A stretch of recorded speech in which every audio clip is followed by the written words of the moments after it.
Once you've finished creating your composition, you'll need to create parts for different students to perform from. So, to do that, we can jump directly into any part in the score, even while you're in the middle of working on it, by clicking this drop-down menu at the top. By default it says full score, which is what you've been working on. But you'll see that Sibelius has automatically created a part for everyone in the ensemble that you've been writing for. So let's go to the first violin.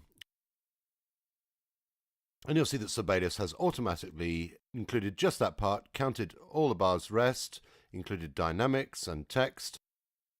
Anything that's relevant to the part basically is in that particular instrument. And that doesn't need much fixing.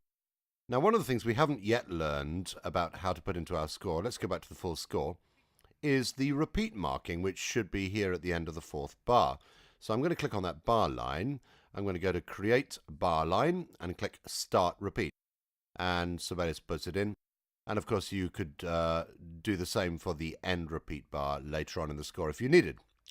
Now go back to the violin 1 part, and you'll see that it's automatically put the repeat line in, and in fact it's split the multi-rest around it into 2 lots of 2.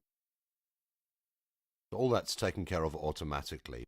Also useful when you're working in your score is to be able to jump between parts and score easily. So for instance, if you're working in the cello part and you want to check out that the dynamics are working okay, just press W. That is the shortcut to jump between part and score. So every time you hit W, you can go one way or the other. Now you can make changes in the cello part. You could write some text in, for example.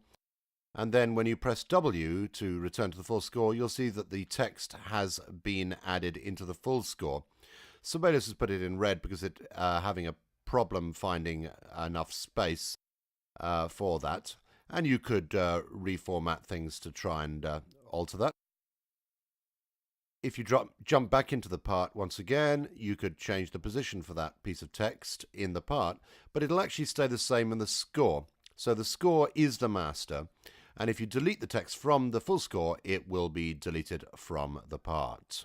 Now finally, you may want to print a whole set of parts at one go, and rather than having to go to all the parts one by one, you can actually go to the parts dialog box, which is this little button here.